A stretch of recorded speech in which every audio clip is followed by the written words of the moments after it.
Hi, my name is Brandon, and over the past year, the Delight Cafe team and I have traveled across the U.S.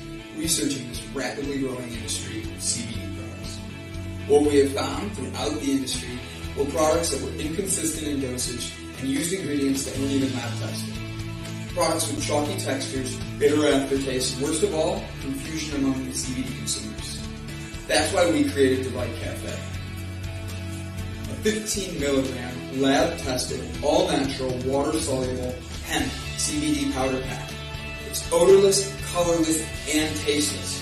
Add it to your favorite drink of choice, wherever, whenever, on the go. Quickly find your calm, your balance, and your delight when you need it most.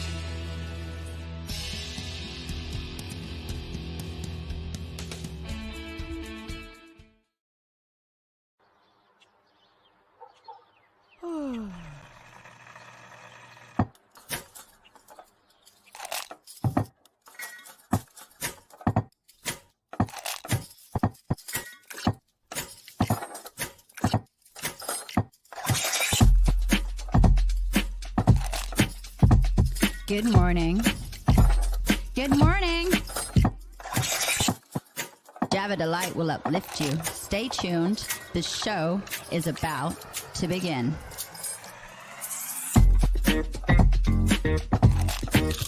Grab your coffee. Stay tuned. This show is about to begin.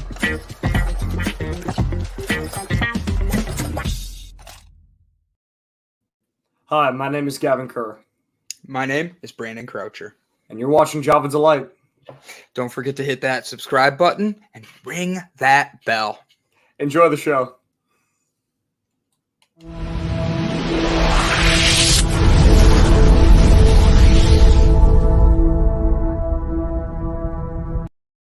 Good morning, ladies and gentlemen. I'm Gavin Kerr. Brandon Croucher, how are you doing today? I am wonderful. How are you, my friend? It's good to see you, and we have an audience here and all that. I am grateful. It is Monday morning. We can't ask for anything better than a fresh start to the week. I have a new vigorance for life. I am ready for this week. I even got dressed for you guys today. Oop, I forgot to turn my lights on. But I am ready and rearing to go. I even left my headphones in the other room. I was so excited to get to you guys this morning. How was your weekend? It was great. It was my mom's birthday. My sister came in town, so that was wonderful. I got to play with Brett. Nice joke, for real. Well, but my sister, who's in Michigan, came in town with her two big dogs, and she literally is just a big, like, she's a big sweetheart and all that, but like her dogs, she has a Neapolitan Mastiff, and he's 6 months old, and he already weighs like 180 pounds, and like his paws are bigger than my mom's foot, so yeah. It's pretty impressive and all that, you know, so it was a great weekend. We went to dinner, had fun, we danced, we laughed, we sang, we played movies and did whatever mom wanted, and everybody had a good time. Yeah, you know, no complaints. What about you? What'd you get into? Let's see. Mostly this weekend, I mostly had karaoke going on. None of you guys showed up to the show that everybody said they were coming to, so that was great. I warned you on air too. I know, but you didn't show up, and then Miranda and her friends didn't show up, and I was all like, all of you. I gave you at least a proper warning, and then even day of sent you a thing saying, hey, just in case I did forget to tell you, I'm not going to be able to make it there because it's mom's birthday. I'm still hurt.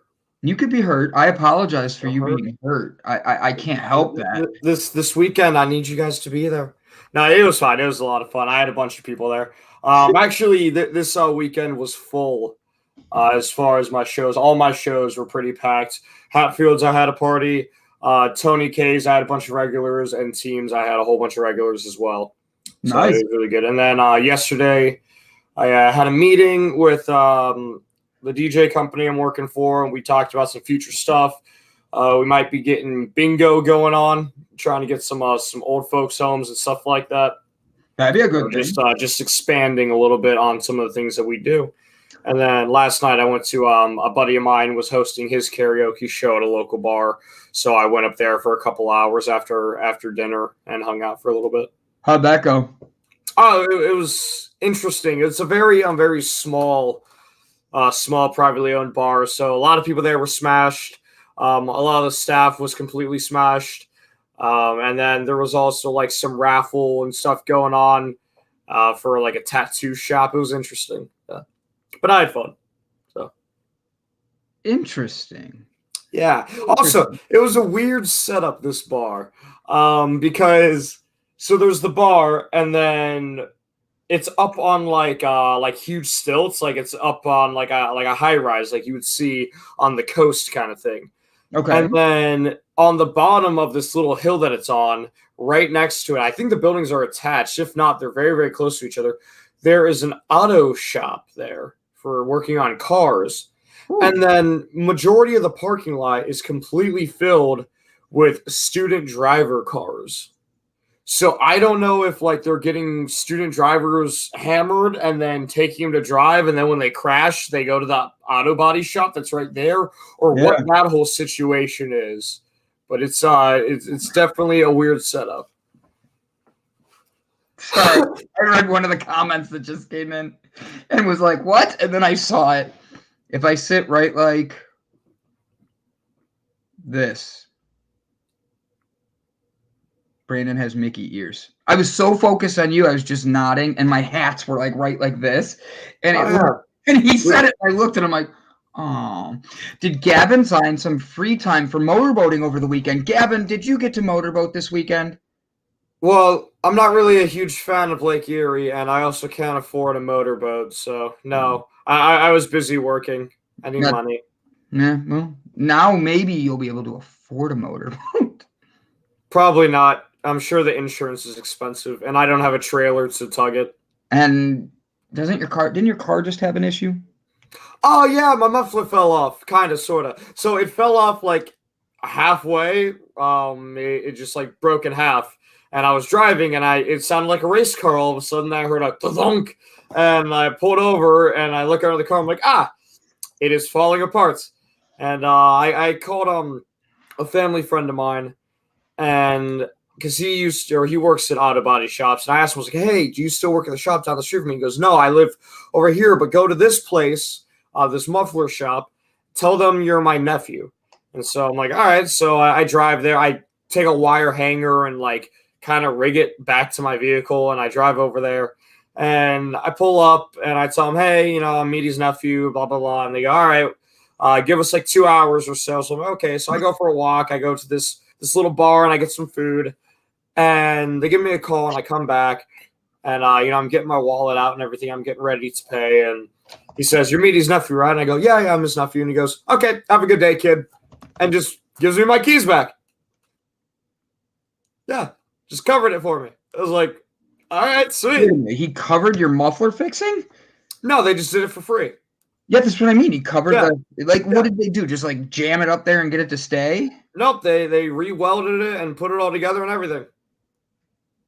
Like, I think they replaced part of it too, because it definitely looks different. That's awesome, man. Oh yeah, it was great. Amazing blessing is right, CK. Like, not only that, but I also found like $300 in my jacket pocket, literally 20 minutes before that too.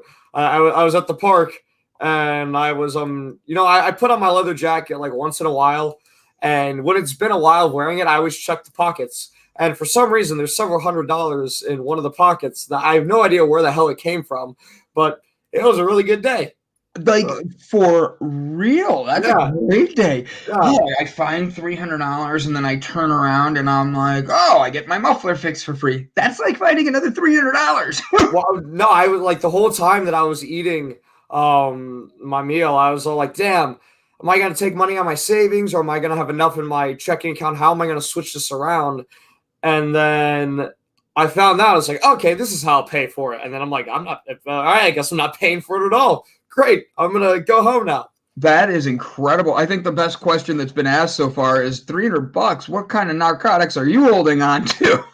None. Right. No. Right. Well, he can't legally. technically, legally, most of us can't. But like Drugs are bad, okay?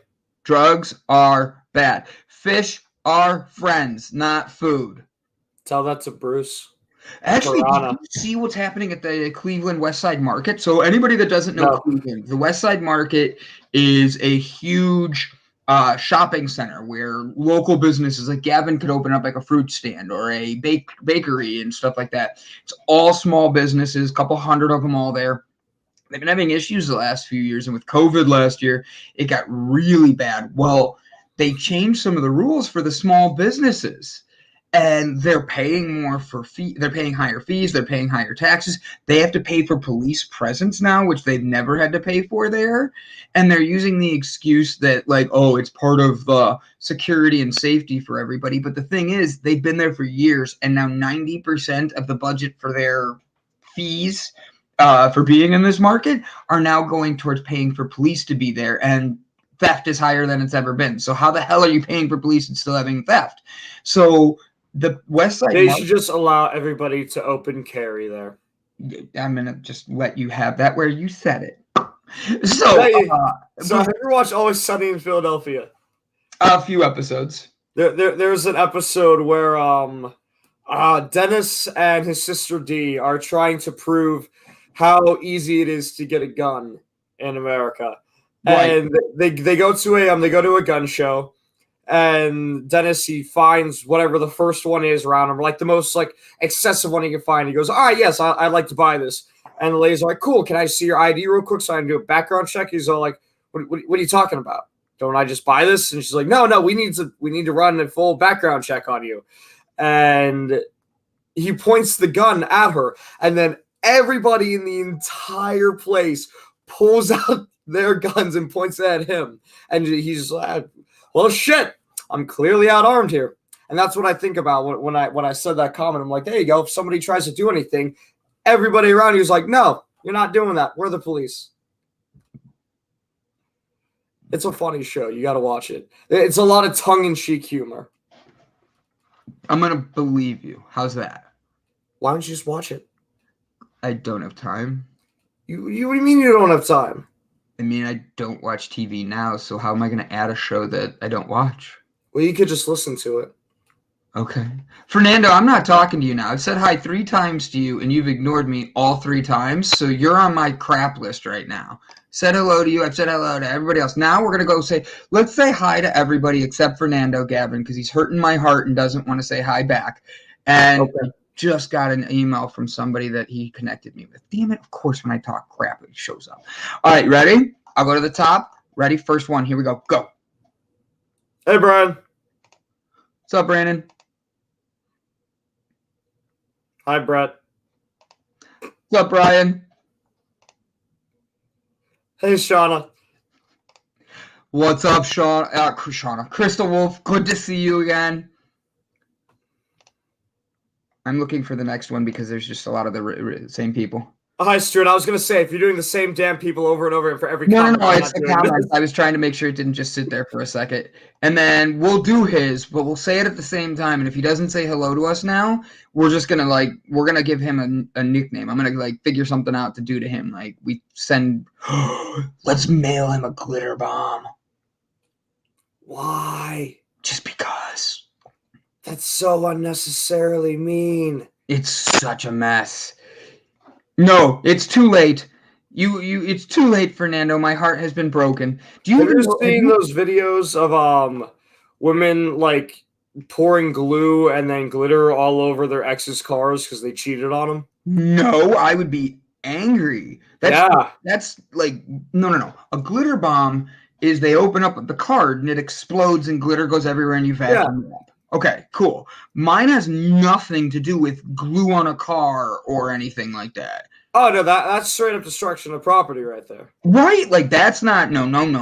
Yeah, no, I've seen quite a handful of them where these, they take glue and they spread it all over the seats and the dashboard and things like that, and then just multiple colors of glitter all over the car. Chris, I just glitter bomb my friend, complete with sperm-shaped confetti. I think that's funny. I'd laugh. I'm trying to think of how big, because when I think of glitter, I think of Very, very, very tiny little things. So it depends. You can pick how annoying you want to be. So Yeah. like the one I'd send Brett would be like tiny, tiny, tiny pieces. So that way he can't even just vacuum it up. They're everywhere. He goes and meets up with his girlfriend, and guess what happens? She thinks he's been at the strip club all day. That's what I want. I want it where he can't even shower it off. That's the type of glitter bomb. That's horrible.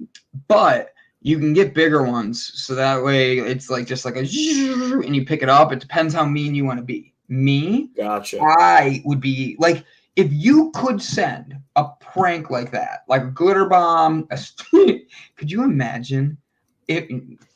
Sorry, I just have to make a comment. No one's surprised. We know. Yeah. We No. know. But like, could you imagine opening something and having it be like a stink bomb? Like you open it up and then, and there's just this little beep that comes up, and then the house just reeks. I would be more angry at that than a glitter bomb. So my mom. Well, I'd definitely be more angry about the glitter.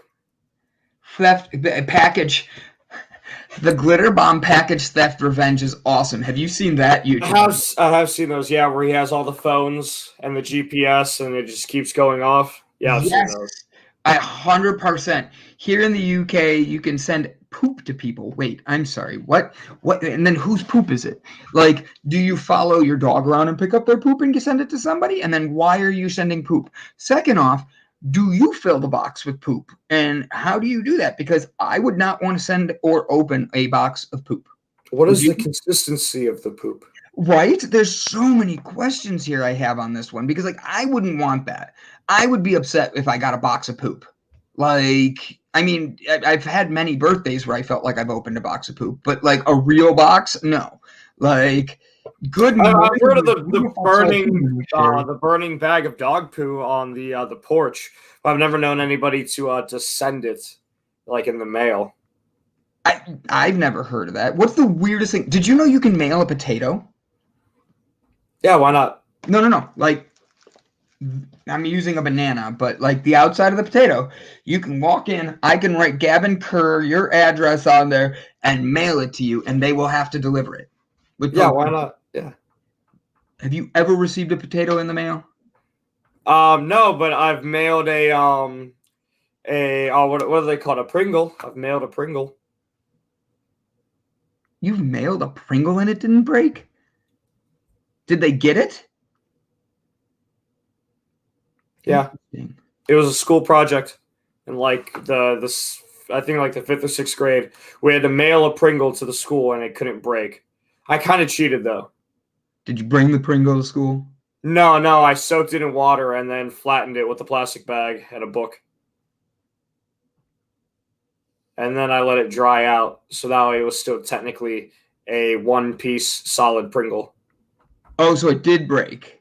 No, it didn't. I soaked it in water. Yeah. So it was soggy. Yeah. And then I put it in a plastic bag, and I very carefully flattened it with a book, like when you press leaves. Yeah. And then I let it dry back out, so it was still the Pringle in a solid shape in one piece, so it didn't break. I just reformed it. Interesting. Honestly, I give you credit, buddy. Yeah. Be sure to check out Brandon's OnlyFans account, Glitter Bombs and his bum. It is OnlyFans Care Bear B. Do you notice how he spells Care Bear now? Yeah. Him and I are having fun with that the other day. So, Gavin, we have a really exciting show today, don't we? We have Brett Gordon coming up in a little bit. He's going to be talking to us about his trip to Sturgis and how he's going to go meet up with Bob, and he's going to try to meet up with his girlfriend, Miss Mary. We're trying to convince him to rent a motorcycle while he's up there just to see Brett look like a tough guy. Yeah. My favorite thing in the world would be Brett on a scooter, like a real scooter, Vespa, with a scarf blowing in the wind. I just want to see him going. I like that. And then he should get one of those the 3/4 helmets with the really big goggles. Yes, we are on the exact same page with that. That way he's like just do. If he could get a little dog in the back with that music playing, and a baguette. And a baguette. Oh my God, that'd be heaven. Brett, would you do that for us? Give us a thumbs up or just comment anything if you're going to do that. Oh, Ingenious. I think he's going to be a part of this with us. He's going to do this. Sure it wouldn't be very expensive to rent a Vespa for a couple days. No. Actually, have you ever been to Put-in-Bay? Yes, once. You can go to Put-in-Bay, and Doctor Who on a scooter would be cool too. I would be willing to see Brett dressed as Doctor Who on a scooter. Brian Tracy, Brett Gordon is the vice president of the Hells Vespas. That's actually really funny. I like that. I could see all of that, you know. But Gavin, we have a really special guest today. Before we bring Brett on, this morning, in about a half hour from now, we have Sharon Rudolph. She's transitioned her behavioral science master's degree and years of facilitating empowerment into being a retirement essence coach. Once she retired from Boeing, yes, Boeing, in 2016. She loves to empower boomers to find a place to fit in, to matter, and to make a difference. Her 3 quick tips to moving past your old identity is her free offer that you can get only at effortlesslyvitality.org. She has created 51 podcasts, interviewing guests that create curiosity and possibilities for her audiences. Her favorites are wisdom, colors, and sewing, which she combines into fabric art blocks that can be found on Etsy at Quilted Petrunia Store. Quilted Petrunia. I guarantee I'm saying that wrong, and she's going to have to teach me this. I love asking great questions. Listening and financial planners mostly fail to address the social, emotional, mental, and spiritual transitions of retiring. Culture is starting to desire holistic retirement planning as a behavioral scientist. Honestly, stick around, guys. Going to be a great interview. We're going to have a lot of fun with her. Her name is Miss Sharon, and she's Sharon R., which is going to be fun because my mom is Sharon as well. So, I'm here. Britt Brett, good to see you. Bob Seymour, good morning. Jaybird, we got you guys all coming in now. Like, what a good way to start the day. I like his comment here, too. Vespas expressed by Brett. Taco Tuesdays. I can see Brett being a delivery guy. Oh, my God. Bob, good morning. Bob, I hope you're doing well. We're wishing you the best of vibes, good energy, and all that. We know Brett's coming up to see you, so you probably need extra good vibes. And, hell, you probably need a hug after Brett gets up there. So, luckily, we're all here for you, buddy. We're going to support you and love you no matter what. Gavin, tell me what you got on tap for your week. You have a busy week ahead of you, or is this just going to be a fun one for you? Oh, no, I got a really busy week ahead of me. I picked up a couple, so I have my regular karaoke shows Thursday, Friday, Saturday, and then Tuesday, Wednesday, I also picked up some trivia shows that I'm doing. Let's see, today I have this guy Nigel coming to check out the house. He might be moving in. He might be the 4th person moving in to the house. So he's going to look at the rooms and everything, see what he thinks. And then if he enjoys it and everything goes well, and in a perfect world, I get the room cleaned out, then he will be moving in Friday. Wednesday, I have Jonathan moving in. I have a Between the Notes as well. I believe that's on Wednesday. And then today at 5:30, I have band rehearsal, and I got some other stuff going on. Nice. Yes, very, very busy. Very busy, very busy. Yeah. Sounds like a good week. Is that all afternoons, or is that all morning stuff too? Most of it is afternoons and evenings. Nice. I got this in the morning. So you have no time for Delight anymore. You've been busy doing all your other stuff. I'm trying to. At the beginning of the week is when or the weekend prior is when I schedule everything that I need done. Gotcha. Yeah. So I created a game for us today that you and I were having a fun conversation about before this. Brett Gordon comes on in the next 4 minutes, and he's going to be talking about movies. And he always brings movies in, and he brings up a Full House, original story coming soon. Watch out for it. I actually could see you having a fun thing with that, having it be Full House but Kerr House. But Brett Gordon comes in and he teaches us a whole bunch about mornings and about leadership through movies and all that. And today I actually went through and I found 19 movies. Okay. But the game is, were they movies or were they a book first?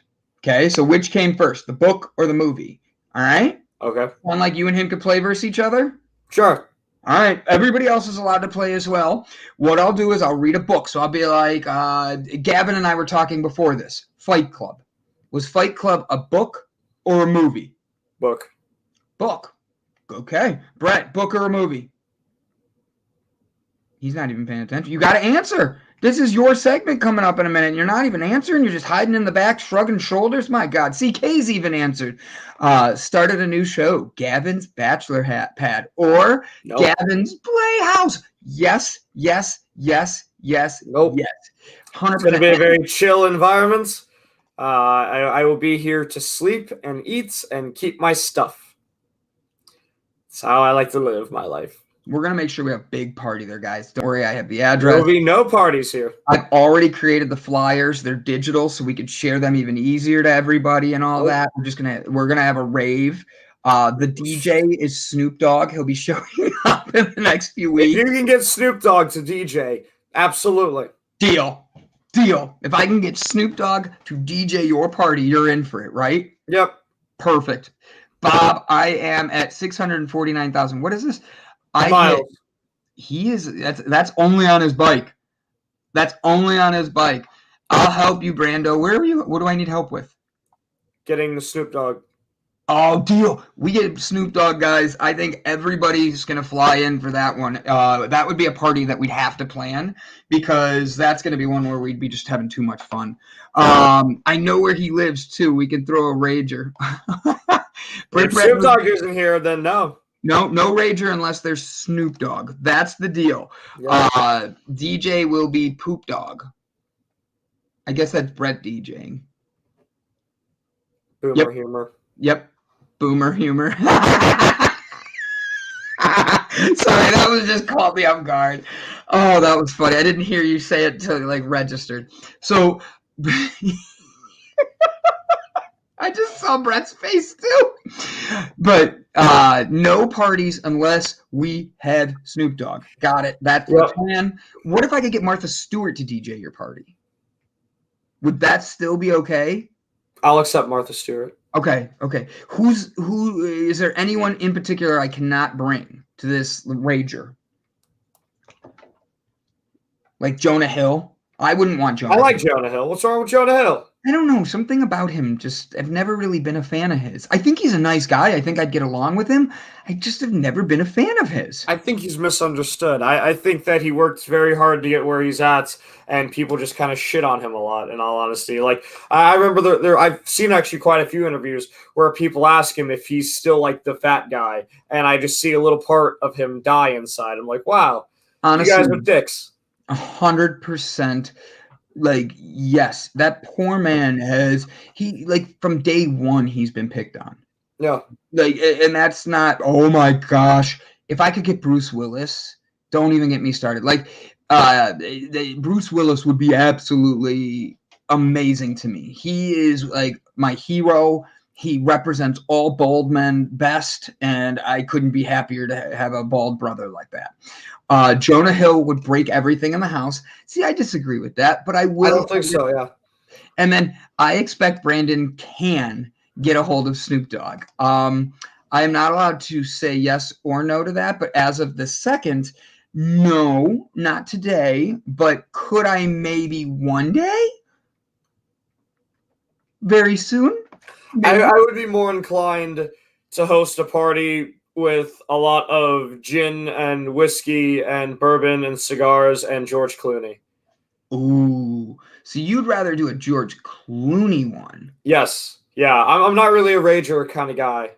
We don't want to rage. Have you ever seen, I have faith in you, thank you. Have you seen Old School where they have the party and Snoop Dogg shows up and he DJs and he's like all that? You haven't seen Old School Will Ferrell? No. Oh, is that where he's streaking and he's the only one? Yep, we're going streaking down the quad. And then he's running naked and his girl's like, pulls up next to him. What are you doing? We're going streaking. That's the only part of the movie I remember, yeah. Oh my gosh. What are you up to this weekend? Oh, the wife and I, we're just going to be doing a little bit of, going shopping, a little bit Bath Beyond, maybe a little Lowe's. Who knows? We're just going to be getting out there, having some fun. And the college guys are standing there. And I remember I was in college when that movie came out, and I felt in between those two lives. I was like a senior in college. I'm like, oh no, is this what I get to look forward to?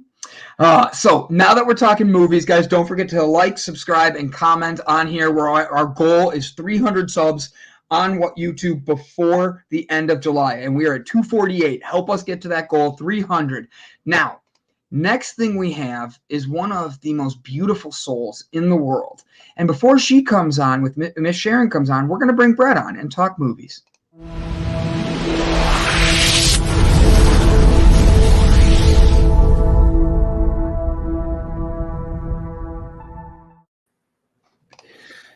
Good morning. Good morning. How are you, buddy? And I am getting tired, and I got to hit the road and drive for 10 to 12 hours yet today. You're going to do great. I believe in you. Say what? Did you sleep last night? Every time I got to be on the show, I only get like 2 to 3 hours of sleep. Why? Because the show starts so damn early. Why don't you go to bed earlier? Because that shit doesn't happen. Why? Got stuff to do. Okay, and they get most productive at night. You know what that's called? It's self-revenge on your body. No, it's self-revenge on your body from not having a proper sleep schedule. So when you never don't have a proper sleep schedule my whole life. I was going to say, he's going to say, I know what he's going to say here. He never sleeps. He's never. And when he was in the Air Force, so think about it. He had to deal with aliens and that all the time, so that he had to be awake at night when they came. Yeah. You mean extraterrestrials, right? I don't know where he was stationed, so I don't know what kind of aliens he had to deal with. Your Area 51. Brett, didn't you get positioned at Area 51? No, I had a position at the Pentagon, though. Wow, that's pretty cool. No, it's not. Area 51 would be cooler. It would have been cooler, but I'm going to give him credit. I think the Pentagon's pretty cool to be stationed there. Hey. True. He's partying all night with his medicine woman. Ooh. Isn't there a song that says that, Medicine Woman? No, it's Medicine Man. The Witch Doctor? There's a TV show about Medicine Woman. Ching Chang, Wada Wada Bing Bang.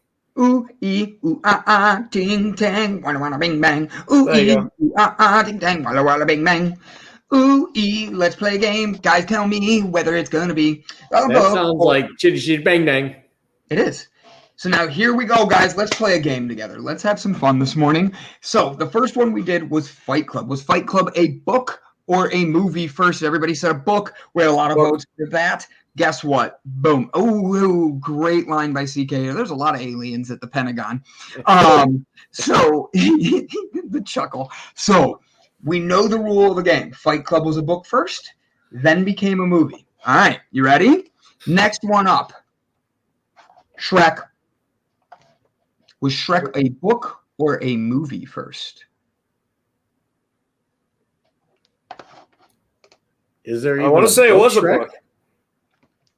Or is there even a book of Shrek? I could be just throwing you guys for a loop. I think movie. Okay, movie first. I said book. Ooh, Patrick's getting in here. Patrick, hey, what's up, dude? Swayze? Patrick, no. Oh, Patrick Wise. Hi, yeah, Patrick. Better than Patrick Swayze. Patrick and I met in 2007 in Tony Robbins Resort in Fiji. Elaborate.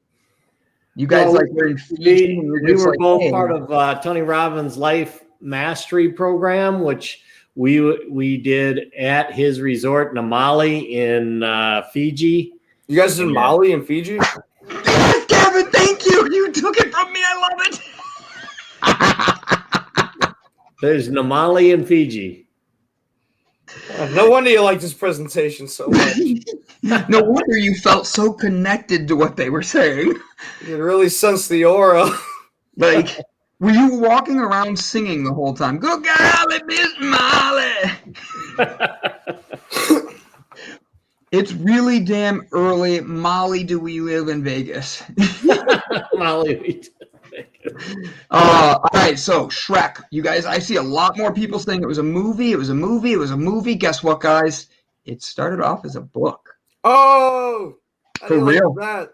For real. All right, you ready? I don't read books. So I'll never know. Neither do I, but I still got it. Hey, now, do either of you guys have a Netflix account? Yeah. No. So, next part of this game. So, next part of this game, I'm going to name a movie, or we know it's a movie, but was it the movie or the book that came out first? You ready? The Bird Box. Movie. Do you know what the Bird Box is, Brett? I know Birdcage. So was that a movie or a book? That's a good one, too. I could use both of those. So Bird Box was a movie that everybody really hyped up MGK being in, even though he was only in there for like 3 minutes of screen time. MGK was in that movie? Exactly. The one with Sandra Bullock? Yeah. He has like 3 minutes of screen time, and people lost their minds about it. I'm sorry, I think that's stupid. All right, so I got 3 books voted for. Book. What do you guys say? Brett said movie. Or I'm sorry, Brett said movie. Gavin said movie. Sorry. I asked Brett said he doesn't have Netflix. So I'm going with book. You know what? Book it is. Started off as a book and that turned into a movie. The book was actually written in 2014, believe it or not. All right, let's have some fun here. Let me think. Because I wrote a couple on here that I know you guys probably wouldn't know. Do you remember the classic movie back in the day, The Iron Man? It was like they made it into a cartoon like not too long ago and all that. Did that The Iron Giants? So the name of I fucked this up. Yeah, I was gonna say this is Iron Man. Yeah. This was going to be a trick question. The Iron Giant. Was this a movie or a book? And the name of the book was actually The Iron Man. And it was what created the Iron Giant. So that was my fault. I effed that one up. Everybody gets 2 points. That was my fault. I agree with Patrick. F this game. Yeah. He's like, damn it, I can't get this one right either. That's funny. All right, so I have 2 more. You ready? Yeah. And this one I think everybody's gonna get. Catch Me If You Can. Was it a book or a movie first? I don't know either one, so. Leonardo DiCaprio? Yeah, it's a book. That's based on a true story. Correct. You are 100% correct. I love the movie Iron Giant. Everything is gonna be a book. Brandon fucking everything up. Book. Actually, Brandon has one up his sleeve that nobody sees coming. And he's got short sleeves on. I do. And no sweats there today. Teenage Mutant Ninja Turtles. Got to be that. That's up his sleeves. Oh, it is up my sleeve. All right. Love Catch Me If You Can. So it was actually a book. Gavin, you were 100% correct. Ready? Lincoln. Do you remember that movie you made a couple years ago? Lincoln, was like all over the place, and they made I didn't watch it. I heard it was like 3 hours long, and I heard it was very, very difficult to get through. Not Lincoln the Vampire Slayer. I didn't watch that either. Okay, I'm making sure. Abe Lincoln. It's the one that got deep into his history and stuff like that. Yeah. Was that a book or was that a movie? It was a life. That was a movie. Brett, I didn't hear what you said. It was a life. Well, he lived a life, but was there a book that was written after that got turned into a movie? Or did it just get turned into a movie and then they wrote more about him later in life? I'm going to say that was a movie. Movie. Movie is incorrect. It was a book, and it was a book written way back in the day. It was actually written and then rewritten back in 2005, and that was when they decided to make a new movie about it. Last one, and this one's going to be fun. So, was this a book or a movie first? The movie's name is Jojo Rabbit. Was it actually a book? Or I was love it that movie. You do like that movie? Oh, that movie's hilarious. I have not seen that movie. So for me, you gotta watch it. Jojo Rabbit. It's the one of the little boy who is imaginary friend is Hitler. Yeah, kind of. So he's so this little boy's growing up in Nazi Germany, and he's getting ready to go to war as a Nazi, and it's showing the perspective of young children in Nazi Germany getting ready to go into war and all the propaganda that they're told, and how they're really confused about what is and isn't reality due to the propaganda, and how they're struggling morally between wanting to protect their loved ones and everything, and then being brainwashed and thinking they're fighting monsters, which is what Jews are portrayed as. Yeah. Yeah, like he meets this little, it's in the trailer, he meets this little Jewish girl who is hiding in his house in the walls. And he's talking to her, and like he's trying to like hold her hostage with this knife. And they're about the same age, but she's starting to hit puberty, so she's much faster and stronger and bigger than he is. And he's trying to like hold her hostage with a little knife. And I remember there's a scene where he's yelling, he's like, all right, tell me where the Jew queen lives and where she lays her eggs. And it's funny because you see the innocence and the ignorance of the children and how they really think they are doing the right thing. Hey, it sounds kind of like today and fighting the vaccine and fighting the fucking A, Brett. Anyway, the flu. Kevin used service. Kevin used this on a Monday. Anyway, it's a really great movie. It's a lot of tongue-in-cheek, has a great cast. Go watch it. I'm going to say that it was a movie first. Brett? I'm going to go with COVID. Cool. So Brett is wrong. I'll tell you that one. It was actually based on a book called The Caging of Skies. Back in 2004. So it's not wrong, but it's not correct. You bamboozled us. I bamboozled you guys. There was a lot in here. Have you ever seen Mean Girls? Yeah. Did you know that was based on a book? Yep. I did not know that one. That was the one that caught me off guard, and I'm like, ooh. What about Psycho? Book? Yeah. Back in 1959, the book was written. Isn't that crazy? I just thought it was fun. It was like a whole bunch of good, cool little things in there, and I was having fun reading this. I told you, right? Everything was a book. It was. Everything was a book. Oh, roll your eyes, Fernando. I don't see you in here answering these questions. You're just shooting out things, ignoring us, our hellos. I see how you are. But at least Patrick's over here playing games, inviting people, being invited by people. You're just showing up, yelling at me. No, I'm just kidding, Fernando. You know I love you, buddy. So, Brett, this week you are actually going on vacation. You are going away. You are going to be partying it up with Bob and some time with your girl. We are hoping deep down inside you and Bob are able to not only connect, but we get you on a motorcycle, a Vespa, and you're able to completely go for a ride. And like you need to go all out for this. Okay. Are you excited for your trip? I'm absolutely excited about the trip. Actually heading to a libertarian conference called Freedom Fest.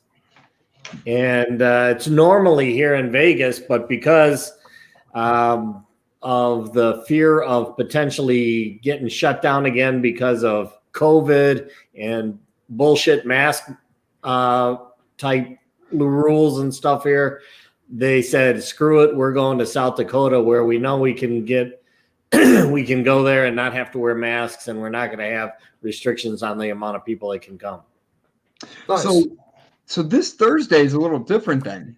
You are not going to be doing a one score at a time. You might chime in here and there, but this one's on me. This one I'm being put on, and you're going to say Brandon's leading it. He's going to go live on Thursday. He's going to go in as Brett Gordon. He's going to come out as whatever. So I got to pick the movie and everything. Is that correct? Well, if you want to do the movie, you can choose a movie. I can definitely be on. I'll just do it from remote location.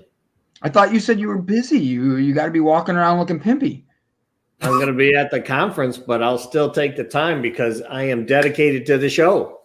So this movie, Governor Suckalak. Yeah, I like that. That's our governor. Oh my gosh, Rob is going to be pulling Brett on a tricycle. I would pay to see that one. I would pay to see that one, Brian. So this week, our movie we're going to do that we're going to be like analyzing and breaking down is one that's a classic for me, and they just redid. We're going to be talking Space Jam this Thursday. We're going to talk about the old one, and then we're going to talk about the new one. The old one, Gavin has not even seen, and he has no idea. Do you know who Michael Jordan is? Yes, I know who Michael Jordan is. Do you know he's in this movie? Yes. Do you know who LeBron James is? Yes, I do. Okay, well, he's in the movie. He's in the new one. Yeah. So what we're gonna do is we're gonna have some fun with this one, and we're gonna watch the old one and the new one. Yeah. I've never seen it. I know the plot to both of them. Basketball. Yeah. So in the first one, the one character is trying to enslave the Looney Tunes for his whatever he wants. He wants to make money off of them, and so they have to ask Michael Jordan for help.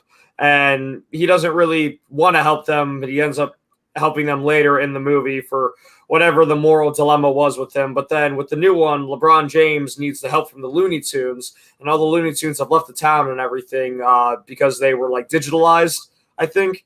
And I know nothing about the new one. I just looked at reviews, and it got horrible reviews. I watched a movie analysis on both of them the other day, comparing and contrasting the two of them. And the reason why there was a couple reasons why the new one got bad reviews. It wasn't necessarily because it was a bad movie. It was more because they didn't like the audiences didn't like the changes that they made to it. Specifically, things like the removal of Pepe Le Pew. I didn't know they removed Pepe Le Pew, but then again, but yeah, they added some other characters too that they didn't have in the first one. So yeah, see, and then look at this. Just watched the new one, loved it. Honestly, I think the new one actually, because of the technology, because of the way that they actually made LeBron into an animated figure, and I think that it was actually, to be honest, I thought it was better than the first one. Fernando has actually got a good point here. He says if it gets bad reviews, then it's good. That's how it works. And honestly, I agree. I've seen so many movies that they're like, oh, crappy movie. And then you go see it and you're like, ooh, this was a good one. Well, a lot of it has to do with the fact that, they're trying to compare, LeBron to Michael. And you can't do that. Michael's Michael and LeBron's just second rate compared to Michael as far as that goes. But as far as what the goes, movie was acting or actually playing? pretty good. Yeah, that's what I was like. You're. What do you mean as far as that goes? It's a very vague description there. Well, there's no way that you can compare Michael and LeBron in terms of how they actually are idols to sports fans. Why not? I guess there's nobody. I don't think that there's very few professional athletes that will actually compare to Michael as far as that goes. Well, who would you say some are? Mm. And why is LeBron James not one of those few? Because I don't watch sports at all. I think LeBron was pretty amazing in the fact that he was 18 years old coming into the NBA and that kind of stuff. And I think that his mother raised him very well. I think that at later in his career, as he started switching teams to try to make sure that he got a ring, he started to piss off a lot of people. And it kind of was all about, making sure I get the ring rather than the game and rather than the role model. Michael was always kind of a role model for people, and he was very courteous, very upstanding in his presentation, And I think that, as far as class goes, there's very few. I mean, you want to talk maybe Jack Nicklaus. I can understand the switching teams thing from a sort of a very like loyalty and emotional perspective. But you look at it from like a business perspective, then you would understand why he did what he did and how he wanted to. And then on top of that, when he did come back, most of us, if not all of us, forgave him. We're like, yeah. Well, that's why now. Michael Jordan's a billionaire and LeBron won't be. Why not? Because he's not got the same kind of following, dedicated following that Michael Jordan does across the world. I think that has more to do with financial responsibility than with a following. No. Well, Jordan built a brand. So Nike was worth like $3 billion when they signed Jordan. And then now the Jordan brand alone is worth like $100 million. Jordan has a brand that he was able to break away from Nike. LeBron has a lifelong contract with Nike. That separates the two of them right there because I read an article about Jordan once, and I know a lot of people aren't sports fans here. We're having just a fun conversation about people everybody knows. But what's interesting is that I read an article about how Michael Jordan is so private that he actually wanted to go golfing with like Jack Nicholson. Let's just say Hugh Jackson, because is that who he said in back here? Yep, Hugh Jackman. Let's just say Michael Jordan wanted to go with Hugh Jackman just to keep Fernando really interested in this, okay? Yeah. He had his helicopter fly them onto a private golf course, and the cost of the helicopter, the private chef, the food, renting a professional golf course, and playing 18 holes. He made 3 times the amount of money off of the sales of his products than he spent being on the golf course that same amount of time. So are we comparing the two by financial success then? Is that what we're doing, Brett? We're comparing them. So what Brett's saying is even if it is financial success, Jordan beats the shit out of LeBron. Yeah. Like LeBron's not even in the same ball game. If we're talking popularity, same thing. Popularity, same thing. But LeBron gives back way more than Jordan. LeBron has paid for hundreds of kids to go to school in low-income areas, and Jordan is not known for his donating. He is known for his philanthropy and being able to build a very successful business. He is also the only owner of a business in sports world that has more than one female athlete sponsored. He has the most female athletes on any brand. So for me, Jordan's always a little bit of a step ahead. And I think LeBron following him in the Space Jam realm, it just keeps him in the conversation of Jordan. He could have gone and done something else. He could have gone and made a different thing, but he followed that same one. And I think that's why people compare the two is you got championships, games, scoring, and then you have the popularity, and then you go make the exact same movie. I just think that's where people are like, okay, they're able to make comparisons. Well, yeah, but I think, in terms of the Space Jam, to be honest, like I said, I think that LeBron's version held my attention more than Michael's. I mean, Michael was Michael, but you're talking 25-year difference in technology, which is freaking. They acknowledge that all throughout the movie as well, don't they? The what? They acknowledge the time difference because it didn't take place in modern time as well. Yeah, it does. Yes. My biggest thing with LeBron to Jordan, if you take basketball out and you just take that they both have made a shit ton of money and you take out the movies and all that, LeBron turns around and the money he does get, he reinvests. He built 2 schools. He's also paid for, like in Akron, Ohio, he sent in 1 year, he gave all these kids the first graduating class. They had to get a certain GPA. They had to graduate, and then he would pay for their college. And if they met certain criteria and their parents did, he would pay for these parents to be able to go back to school, to give them an incentive to want to go. Wow. And now the catch is they had to stay in Akron schools. So that meant they'd go to like Akron University, Kent, something like that. LeBron is all about getting back and taking low income and giving it a chance to grow. Now, I will agree with everybody's comments because I see blood pressure skyrocketing. The movie, in the movie, they even announced Michael Jordan, and everybody gets excited, and then it's not him. That's kind of funny. I didn't know that. I'm excited for that part. My thing with this is I think that when you talk about this, people overlap basketball, fame, money, popularity, and giving back. They have all these different things that we mix together. And we need to separate them because, like Britt said, I agree with her. Can you just love Jordan for Jordan and LeBron for LeBron? Yeah, but I don't think that you haven't heard as much about what Jordan does in terms of philanthropy. Jordan does a lot. I mean, millions of dollars to children's funds, to hospitals, to those types of things, to the Smithsonian. He just look up what he's done. It doesn't appear that he's done these things because he doesn't. But he doesn't do social media like LeBron too. So LeBron puts his out there. He shows where he's at his schools. I will take your rebuttal, and I agree. But I also would say that it's part of the generations. LeBron fits his generation of why he needs to be out front and be like marketing himself and all that. Where Jordan's generation, they did not want you knowing. There was no way Jordan would be tweeting. There is no way Jordan would be on social media trying to get you to be like. They didn't even have it.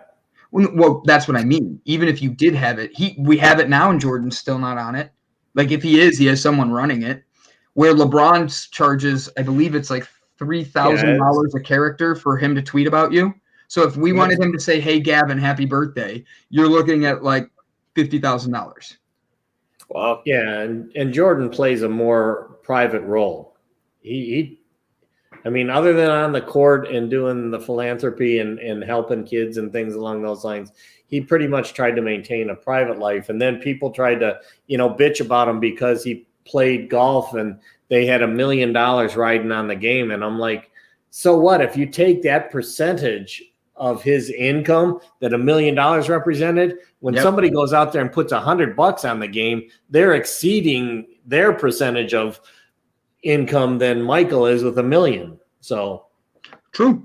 I think it goes back to, even if you're going to hate me for this, but like we could do this even in a religious practice, how it says all the rich were in the church and how they turned around and the one woman came over and gave the last that she had. And Jesus called them all out by saying she has more faith than all of you combined because you're giving what you can. You're giving what you're told. She's giving everything she has left. Where Jordan doesn't go out and publicly do his things. He does it privately. LeBron makes sure everybody knows he's not just this bad guy. I can see both sides.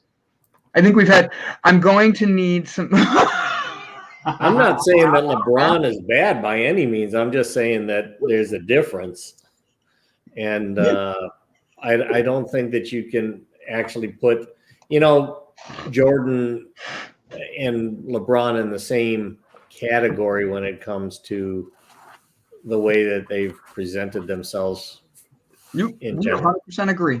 Actually, that's where all of us are agreeing on this. It's time frame, it's ability. Because if you're going to do rings, 6-0. He never went to a game 7.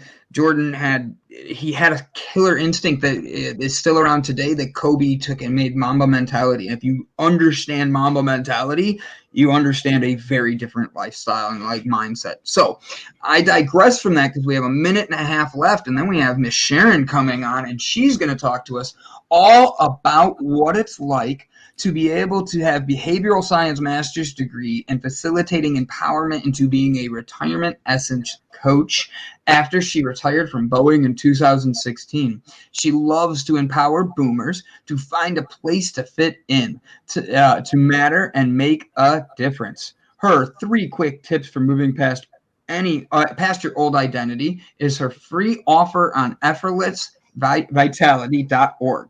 She created 51 podcasts interviewing guests that create curiosity and possibilities for her audiences. Her favorites are wisdom, color sewing, and combines into fabric art blocks that can be found on Etsy, quilted Petanino store. I love asking great questions and listening. She's going to have to tell me how to say that because I screwed it up 3 times now. Financial planners mostly fail to address the social, emotional, mental, and spiritual transitions of retiring. Culture is starting to desire holistic retirement planning as a behavioral scientist. So do not go anywhere. She is going to be right back and be on with us in less than a minute. Brett, on Thursday, we're going to be talking about Space Jam, old and new. We're going to have a great conversation about LeBron's acting ability to Jordan's acting ability from a leadership perspective and see what people think. So, guys, do not miss out on Thursday. We are going to be able to have that. It's going to be live at 6 p.m. Eastern Daylight Time, 3 p.m. Pacific Daylight Time, and Brett Gordon is going to be out stripping, so do not worry. We will make sure to get everybody out. Don't want to see that. So, Brett, stay in the background. Have some fun running the show for us. Ladies and gentlemen, do not go anywhere. We'll be right back in about 3 seconds. You see how I had to fix that? I'm used to saying everything. We'll be right back in 3 seconds with Miss Sharon and talking all about retirement.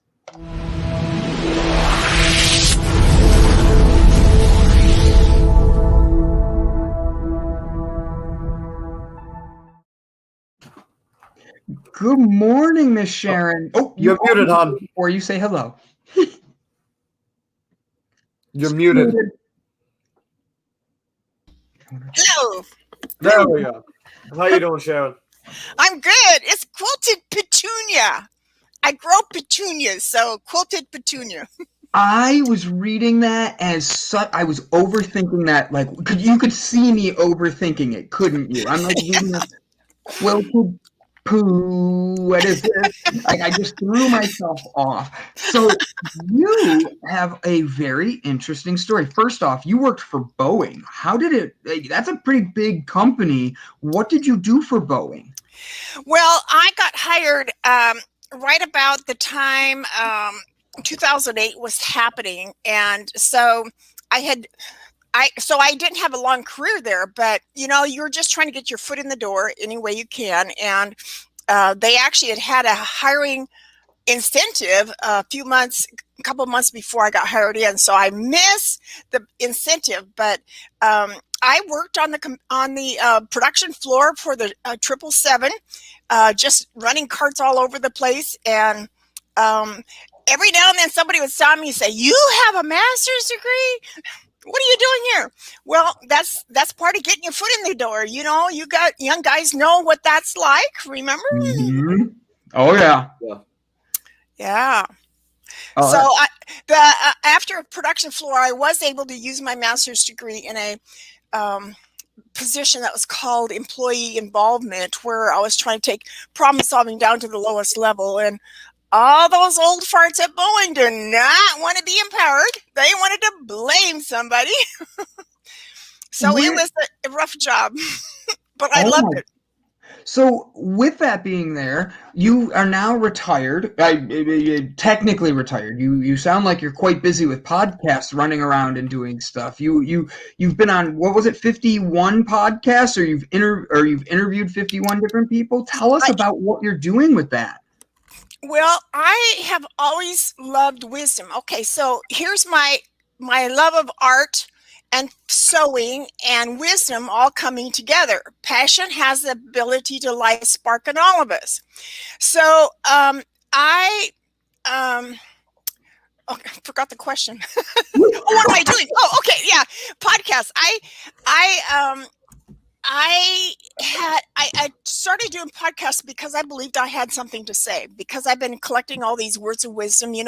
When you drive by a sign and it has a thought for the day, I'd write it down and, good. I can use that.